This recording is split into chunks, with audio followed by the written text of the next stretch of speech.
Hey, good morning and welcome to Recovery KickStarts. Hey, I'm Pastor Chuck, and this week on Recovery KickStarts, we're going to be talking to you about the past, the present, and the future. And we're going to start in today's episode by talking about the past in a message I call Altars of Remembrance.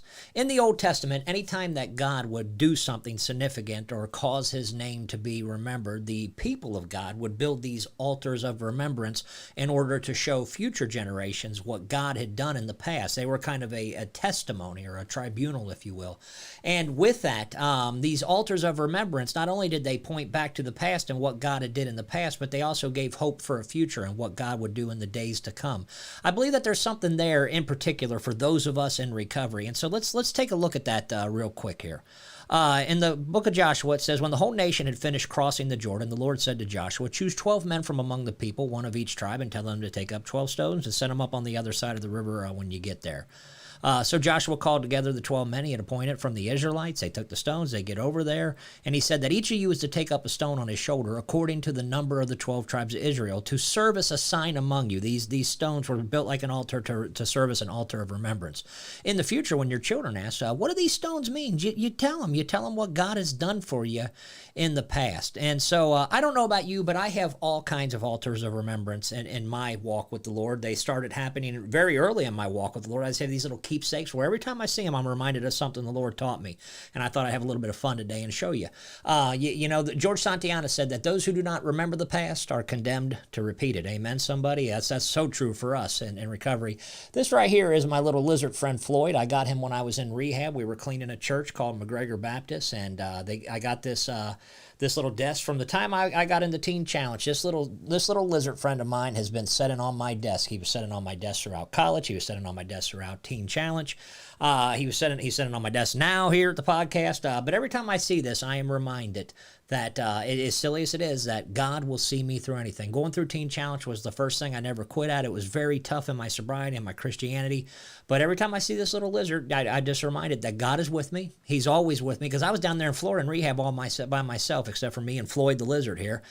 And every time I see that, I'm just reminded that God will get me through anything. I didn't think I was ever going to get through that, and I did. When I went to seminary, I told the Lord, if you want me to go to seminary, you're going to have to pay for it because I don't make enough money. And so I applied. I got accepted. I ended up getting government grants.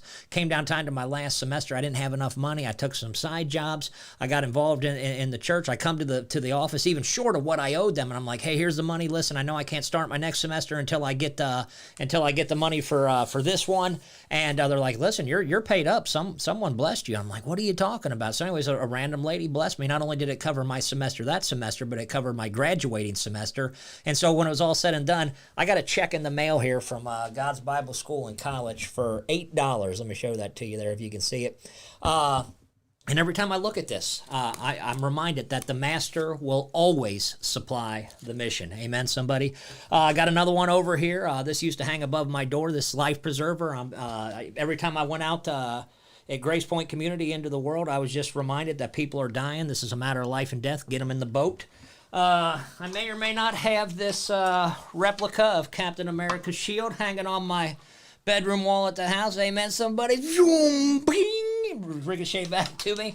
But this shield is, yes, it reminds me of Captain America, because let's be honest, for those you don't know who Captain America, that's him. He's awesome. But every time I see this shield, I'm reminded what my purpose in ministry here is ASAP Recovery. ASAP Recovery is supposed to be a shield to the hurt and to the addicted, and that we're to be a shield, like Jesus is a shield to the recovery community. And I'd like to go on and on about that, but you get the idea. Also, I wear this necklace every day. It's from Lord of the Rings. It's the One Ring. My precious. It's my precious. I like the Lord of the Rings stories. Frodo wore this ring. He was the ring bearer. It was a burden. And he had a quest, and he was setting out on this quest, and all these things distracted him and deterred him and pushed him back from his purpose, from his quest. And, but every day, despite the distractions, despite the setbacks, he just kept moving forward towards his goal. And I've written this book called ASAP Recovery, and the reason I wear this altar of remembrance right here, even though it has nothing to do with the Bible, it's a Lord of the Rings fantasy fiction thing, which is amazing, by the way. I have two other books to write. That God has entrusted to me. And so with that, I wear this ring every day around my neck. I didn't have one on my neck now because it would take too long to take off, and we're over the 5 minute here. We got less than 40 seconds, so we're going to make it. But I wear this to remind me that just every day, it doesn't matter if I don't got to do it all in one day, but I do got to do something. I wear this every day to remind me I don't have to write the whole books. I got 2 other books to write after this one, and that's my quest, that's my purpose. And when this thing's done, I'm going to cast it into the fire like Frodo did. And so these are my altars of remembrance. They point back to remind me of things that God has laid upon me and trusted to me, but they also point towards the future. I don't know about you, but you're going to need some altars of remembrance. Those who do not remember the past are condemned to repeat it, and so get you some altars of remembrance to remind when God has talked to you and been faithful to you, friends. And remember, until I see you next time, no matter who you are, where you've been, or how far gone you may be, you too can be recovered. See you next time.